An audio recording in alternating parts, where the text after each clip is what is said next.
Olá pessoal, bom dia, boa tarde ou boa noite, dependendo da hora que vocês assistirem esse vídeo. E aqui eu gostaria já de explicar algumas coisinhas da disciplina e, e algumas coisinhas sobre a área que eu acho que podem ser um estímulo interessante para a gente pensar na disciplina. Então a ideia é fazer uma apresentaçãozinha bem leve, adiantando algumas coisas. E já com a ideia de diversificar o máximo possível as atividades, né, nessa versão online da disciplina, eu acho que isso pode ser um caminho interessante para a gente tornar as coisas sempre atrativas a todos, né, interessantes a todos. Então, para quem não me conhece, eu sou o Danilo, eu faço o pós-doc na, na Faculdade de Filosofia, pelo programa de Entomologia. Eu sou supervisionado pelo Eduardo Almeida, que está ali no sistema como um dos responsáveis pela disciplina, mas ela vai ser praticamente só eu que vou ministrá-la aqui com vocês. E eu estudo sistemática e evolução de uma família de moscas, né? E com o tempo eu fui me interessando cada vez mais por essa área de seleção sexual, e hoje já ela já integra parte do meu projeto, né? Tem muita coisa interessante para a gente conversar sobre seleção sexual em moscas e insetos, né? Então eu propus essa disciplina já logo quando eu entrei aqui no programa. Essa já é a terceira edição dela e essa é a primeira versão dela online e primeira disciplina online que eu dou, né? Então, e eu acho que talvez seja um desafio novo para muitos de vocês também. Então, eu acho que estava pensando sobre isso e para mim eu acho que isso demanda da gente, né, um comprometimento, um engajamento e até mesmo uma compreensão, né, um com o outro, que é bastante importante para que a gente consiga tirar o melhor dessa situação, né, consiga aproveitar a disciplina com a maior produtividade possível. Então eu queria pedir para vocês, né, essa compreensão e espero que vocês se animem, se engajem na disciplina, né? E eu também posso dizer que eu estou aqui tentando fazer isso da minha parte também, né?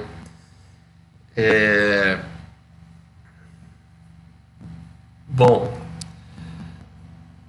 então, prosseguindo, eu vou enviar, junto com o e-mail que eu vou enviar esse vídeo para vocês, eu vou mandar algumas coisas. Uma delas é o cronograma da disciplina, que eu já escrevi para vocês um e-mail anteriormente, né, falando um pouquinho dele. O cronograma, então, é basicamente as videoconferências, né, vão ser 1 hora antes do almoço e 1 hora depois. Assim a gente não fica tão pesadas as aulas. E ao longo dos dias, né, tem atividades que eu planejei para a gente fazer que não vão ser em videoconferências, né? Vão ser, às vezes, preparação de uma apresentaçãozinha, vão ser a leitura de algo em casa, a reflexão sobre uma pergunta em casa, né? Para a gente discutir no dia seguinte. Então, tem um planejamento que eu vou enviar para vocês também de quantas horas, mais ou menos, eu acho que é esperado que a disciplina necessite por dia, sabe?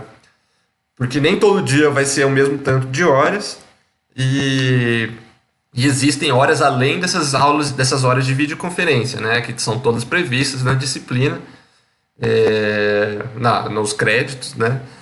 Então, esse planejamento de horas investidas na disciplina por dia, ele vai estar numa apostila que eu vou mandar para vocês também, com todas as informações que eu consegui adiantar para vocês da disciplina, né? Vai ter o próprio cronograma lá, vai ter esse planejamento de horas por dia, vai ter as questões que a gente vai refletir, vai ter sugestões de bibliografia, é, os objetivos de cada uma dessas atividades, né? Por que eu pensei, que a gente, que eu tenho em mente, né? Para que a gente possa tentar atingir com cada uma dessas atividades.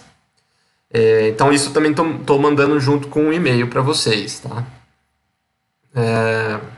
Bom, acho que dá para perceber pela ementa da disciplina que ela é bem focada em teorias gerais, né? É mais pro finzinho ali, a última aula praticamente, que eu vou falar de insetos. É, Então, acho que ela tem um apelo muito interessante para quem não é da entomologia também. E vocês e eu acho que isso vai render boas discussões aplicáveis a qualquer grupo, né, de seleção de reprodução sexuada. Uma última coisa também desses recados gerais, pessoal, que eu acho que para mim é algo muito importante, é que se vocês souberem de alguém que não se matriculou porque acha que às vezes não conseguiria, por alguma limitação técnica, assim, estar nas videoconferências ou qual motivo que for, eu queria fazer ela o mais acessível possível. Eu estou disposto a ser o mais compreensivo possível para que as pessoas consigam ainda, para que isso não seja um motivo, para que não existam motivos para as pessoas não fazerem, não conseguirem acompanhar essa disciplina, sabe? Então, eu estou aberto a conversar. Eu estou planejando, lógico, eu vou conferir com todos se todos estão de acordo com a gravação das aulas e se sim, estaria pensando em disponibilizar elas para que, por exemplo, alguém teve algum problema com a internet um dia, a aula vai estar disponibilizada, vou ser compreensivo, lógico, e a pessoa pode assistir em casa depois. É, Então, lógico, eu gostaria de ter vocês nas videoconferências, mas se alguém não puder, a gente é compreensivo com o cenário atual, né? E eu digo para vocês passarem esse recado caso alguém esteja na dúvida de fazer a disciplina ou não, com medo dessas limitações técnicas, né? Eu acho que eu estou mais que disposto a tentar encontrar um meio de contornar isso, sabe? Bom, deixa eu ver se faltou algum recadinho dessa parte. E essas atividades em casa, pessoal, eu tô pensando, eu sou muito a favor de estar sempre disponível. Eu acho que um negócio como um diálogo é muito mais interessante. Então, eu mesmo eu passando essas atividades para vocês fazerem em casa, eu vou estar sempre disponível para vocês me escreverem, a gente às vezes até marcar uma videoconferência, discutir. E eu acho que essa é uma forma interessante de fazer as coisas, né? Certo? Bom, acho que isso é tudo que eu tinha para falar sobre a disciplina de forma geral. Então se eu lembrar de alguma coisa, eu vou falar na primeira videoconferência com vocês. Ainda tem algumas coisinhas que a gente precisa conversar, mas eu acho que vai ser mais eficiente pessoalmente, né? Pessoalmente não, é por videoconferência. Então, só fazendo um apanhado geral do por que seleção sexual é algo interessante, e até dar uma contextualizada da onde vão surgir as principais perguntas que a gente vai debater aqui. Eu gosto bastante de começar essa disciplina com esse artigo do Redding e colaboradores, que é um artigo que, para mim, é um dos mais belos pela simplicidade dele. E eles fazem um experimento muito simples, mas muito bonito, assim, que eles criam culturas da levedura da cerveja, né, da Saccharomyces, e eles criam essas culturas em diferentes populações. Em uma delas, eles criam uma população assexuada, que só se reproduz de forma assexuada. Em outra cultura, eles criam uma população que se reproduz de forma sexuada e que tem a mesma quantidade de machos e fêmeas.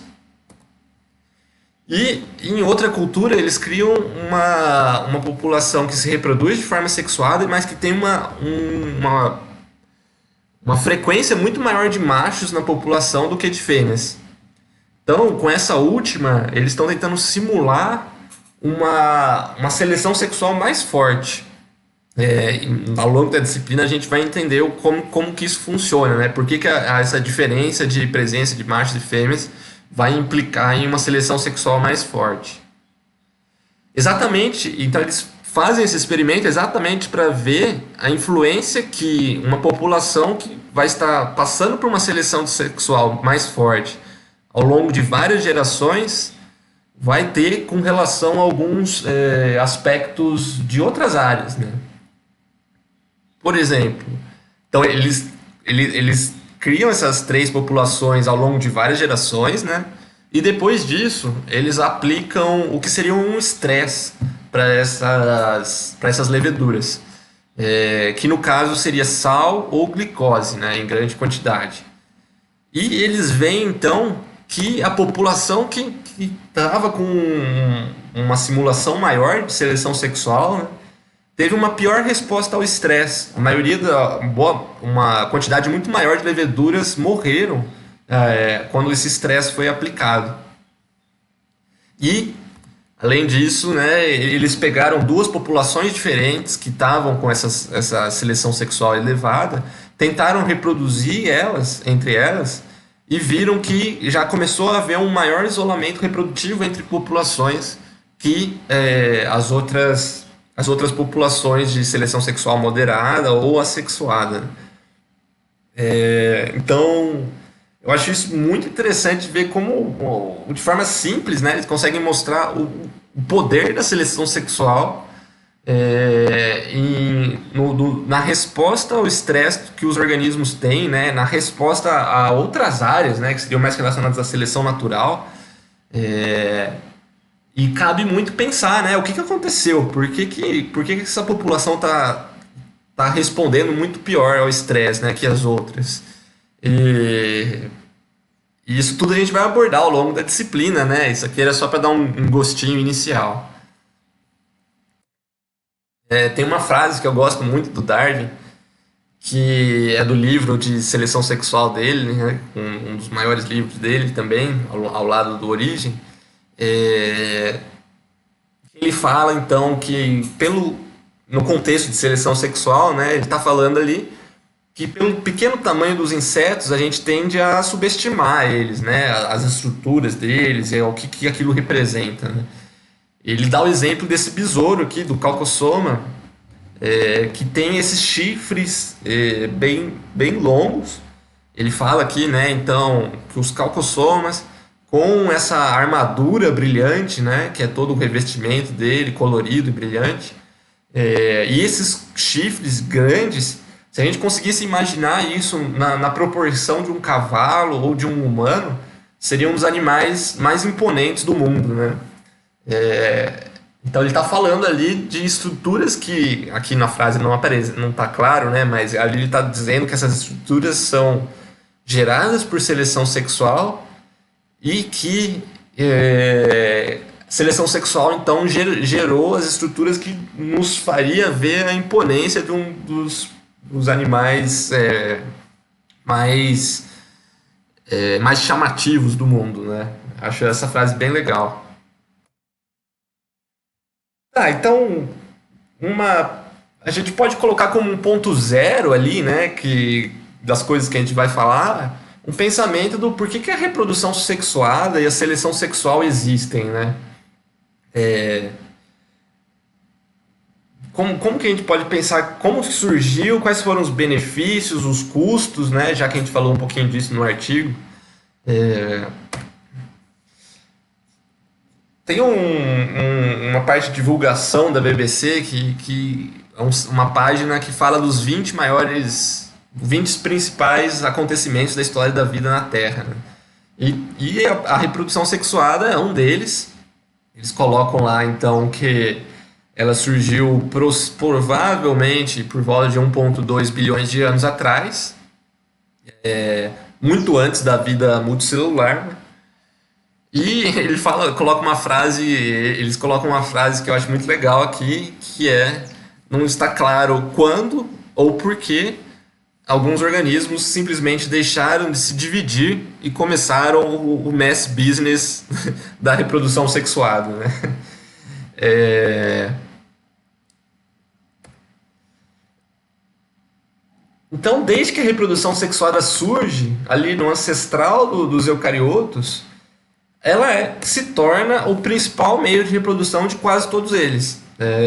Tem alguns grupos grandes que têm exceções importantes, né, como as plantas, que têm reprodução sexuada, mas muitas vezes até se reproduzem mais de forma assexuada.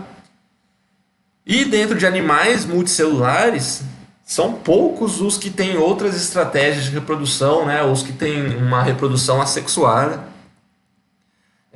Aqui eu destaco alguns, os rotíferos, é, alguns crustáceos, afídeos e de vertebrados muito poucos mesmo que teriam uma reprodução assexuada. Então esse, desde que surge, é um dos principais meios de reprodução dos eucariotos. E vendo isso, né, essa pergunta fica ainda mais latente, né? Mas como é que então, por que que é tão benéfica, como é que foi tão bem sucedida em todos esses grupos de animais, né? E plantas e eucariotos?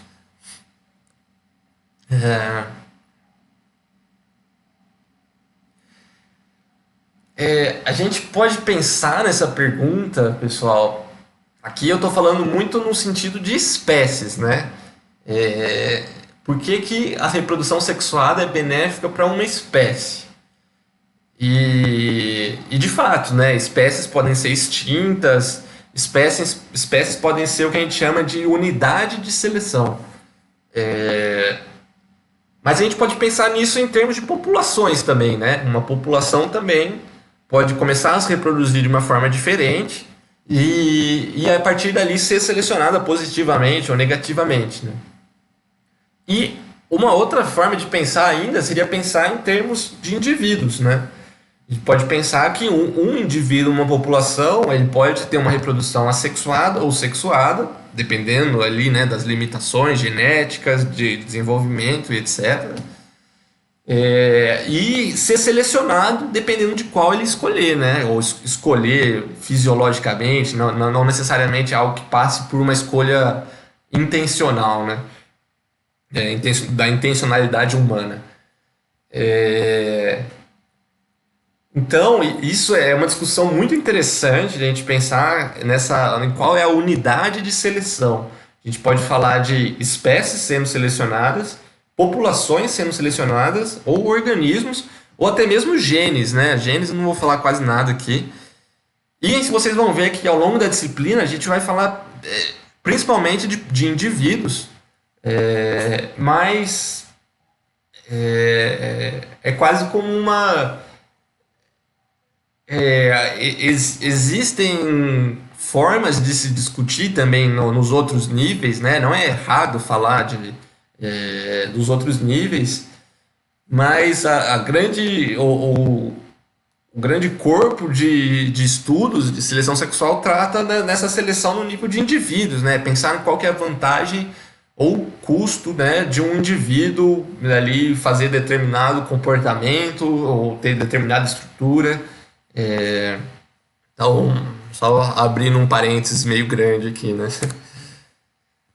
Então a gente pode, então vamos tentar ir um pouquinho mais para a linha do indivíduo, né? Se a gente pensar que o indivíduo ele pode ter essas dois tipos de reprodução, se a gente pensa que ele se reproduz de forma assexuada, possivelmente a gente vai chegar à conclusão que ele vai produzir mais descendentes e que todos os organismos que se reproduzirem daquele jeito, eles podem gerar descendentes por si só. Então, se a gente imagina em uma população, né, alguns organismos que se reproduzem de forma sexuada e outros de forma assexuada, imaginando que a cada evento de reprodução eles geram dois descendentes, a gente vai passar uma geração aqui e a gente vai ter esses indivíduos na população. Aí passa outra, a gente vai ter esses indivíduos. passa outra, a gente vai ter esse. Então a gente vê que o organismo que estava se reproduzindo de forma assexuada, ele gerou muito mais descendentes, né? Então essa seria uma vantagem mais bem clara, né, do, desses pontos da reprodução assexuada.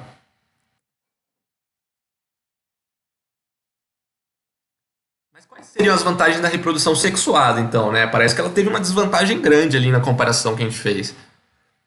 Bom, as principais vantagens da reprodução sexuada, para mim, acho que a principal seria a combinação de duas mutações vantajosas em um único indivíduo de uma forma muito mais rápida, né? A gente tem aqui essa figura muito clara de que a gente pode imaginar uma população e que os alelos azão e bezão são benéficos, né? Então, nessa população, vamos dizer que todos eram azinho e bezinho num primeiro momento, até que surge a mutação do bezão em uns indivíduos e surge a mutação do azão em outros. A reprodução sexuada consegue combinar essas duas mutações em um mesmo indivíduo em um evento de reprodução, né? Um momento instantâneo praticamente. O indivíduos azão, bezão já passam a existir a partir de então. Diferente de uma população de reprodução assexuada, em que o bezão pode surgir, o azão pode surgir, mas os dois só estariam no mesmo indivíduo quando a população que já tem um deles passa a apresentar o outro por uma mutação aleatória, né?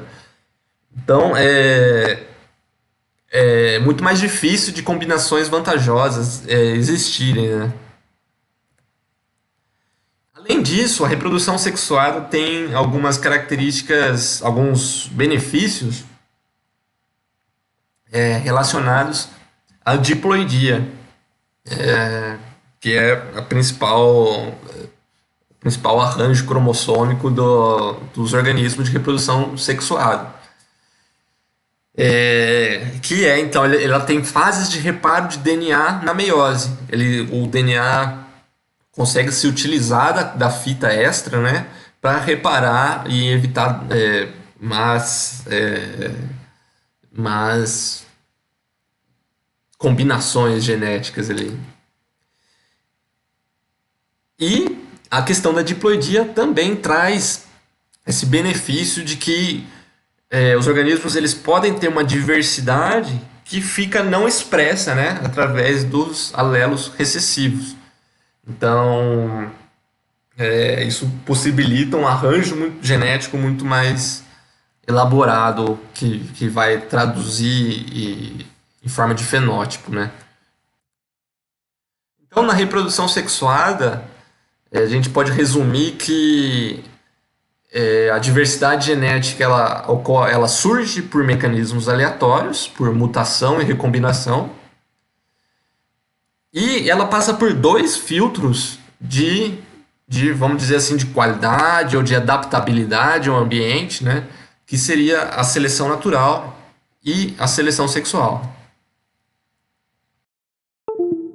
Então a gente pode imaginar que naqueles linhagem de indivíduos que estavam se reproduzindo de forma assexuada, pode ser que um indivíduo surja ali que consiga se reproduzir de forma sexuada e ali ele já vai conseguir exercer uma capacidade de combinação genética, né, de combinação daqueles benefícios maior do que indivíduos que teriam só a reprodução assexuada. Bom, então, seleção sexual, pessoal, eu digo que, para mim, eu espero que talvez consiga compartilhar essa visão com vocês, né? É uma das áreas mais interessantes da biologia. Ela integra diversas áreas da biologia, né? Morfologia, fisiologia, ecologia, genética, biogeografia. E é muito interessante pensar que tudo que existe hoje necessariamente passou por aqueles dois crivos, né? Passou por seleção natural, ou seja, sobreviveu, e passou por seleção sexual, ou seja, se reproduziu. Então, isso, a obrigatoriedade da passagem por esses filtros dá um poder a essa área de seleção sexual muito preditivo. A gente consegue fazer hipóteses que remetem a uma realidade que é determinística, sabe? Se o indivíduo não atender determinados benefícios, ou se ele tiver custos demais no que ele está fazendo, aquilo não seguiria em frente, né? Então a gente consegue fazer essa associação, que é uma das coisas mais bonitas da área para mim, entre a pressão de seleção e a existência de características, né, nos organismos que a gente vê hoje. Então, da mesma forma que a gente vê um gafanhotinho assim, do mesma cor do substrato, camufladinho ali, e consegue fazer todo esse pensamento de que ele foi adquirindo essa cor por seleção natural, a gente consegue ver um organismo assim, por exemplo, como o pufferfish, fazendo um negócio assim.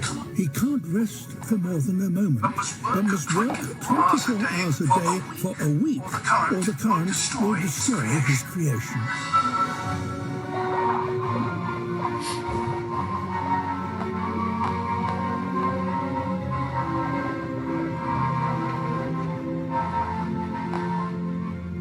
A final tidy up, and his masterpiece is complete.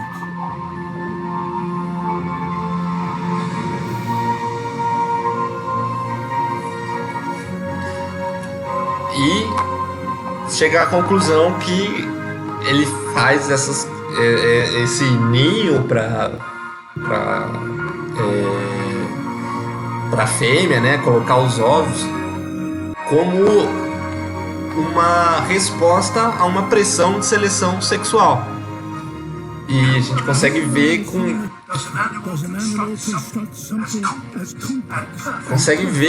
e até imaginar essa pressão de seleção, né, ser forte o suficiente para que machos que fizessem um ninho mais elaborado ou mais bonito tivessem um sucesso reprodutivo maior.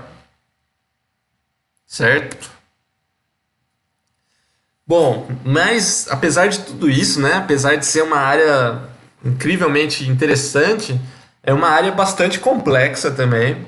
Aqui tem uma frase bem interessante sobre como os conceitos de seleção sexual frequentemente são mal entendidos ou mal interpretados. E realmente é uma área, eu vou jogar limpo com vocês aqui, pessoal, por vários momentos a gente vai ter que fazer um mapinha para se localizar do que a gente está falando, como é que isso se relaciona com as outras coisas que a gente já falou. É bastante desafiador, mas esse desafio tem um benefício muito legal se a gente encarar, sabe? Se a gente buscar se aprofundar na área. É uma área muito interessante e muito explicativa, sabe? Bom, a introduçãozinha sobre a área e a disciplina é essa, né? E eu vou, junto com tudo isso, eu vou mandar para vocês 3 recortezinhos de textos, né? Acho que se somar deve dar ali umas 10 páginas, se somar os 3, que é o Darwin no Origem das Espécies, né, em 1859, falando um pouquinho sobre seleção sexual, já ali, né? Depois, eu vou mandar. Depois tem uma carta do Wallace de 1868 para o Darwin, discutindo as ideias de seleção sexual, o Darwin discutiu muito por carta ao longo dessa década de 1860. E por fim, eu vou mandar um textinho de o resumo de um dos capítulos do principal livro de seleção sexual do Darwin, de 1871. E eu acho que eu proponho da gente ler esses textos antes da primeira aula, Que a primeira aula ela vai ter uma discussão. Vou tentar contextualizar isso de forma histórica, porque eu acho que é uma história bem interessante de como é que essas ideias foram se desenvolvendo. E gostaria que todos lessem antes da primeira aula, né? Eu acho que isso é muito legal e a gente já vai começar discutindo esses textos de cara, né? Eu sempre me senti muito mal por não ter conseguido ler os livros do Darwin completos, né? Eu me sentia cansado naquele levantamento gigante de dados, mas chegou uma hora que eu descobri algo que me ajudou muito, assim, que já me ajudou muito a não abandonar essa tarefa que eu acho que é fundamental para todo biólogo, né? Pelo menos de alguma forma absorver as ideias que o Darwin colocou ali nos seus principais livros e é perceber que a maioria dos capítulos, tanto do Origem das Espécies quanto do livro de Seleção Sexual do Darwin, tem um resumo no final, pessoal. É, e se você se sentir cansado, se você se sentir fatigado, não estiver aguentando o levantamento de dados que o Darwin fica fazendo, e ele devia fazer, né, para conseguir propor ideias tão ousadas para a época, né? Se você estiver cansado disso, o final de cada capítulo tem um resumo. E acho que é fundamental que a gente pelo menos leia o resumo, sabe? E é isso que eu estou propondo para vocês aqui. Esse último texto é um resumo de um desses capítulos. E eu acho que é uma boa maneira da gente entrar em contato com essas obras que são tão importantes, né? Bom, pessoal, é isso aí que eu tinha para dizer. Acho que se faltou alguma coisa eu vou escrever no e-mail junto que eu vou mandar para vocês. E esse é meu primeiro vídeo que eu gravo. Espero que tenha saído tudo bem. Abração e até dia 15.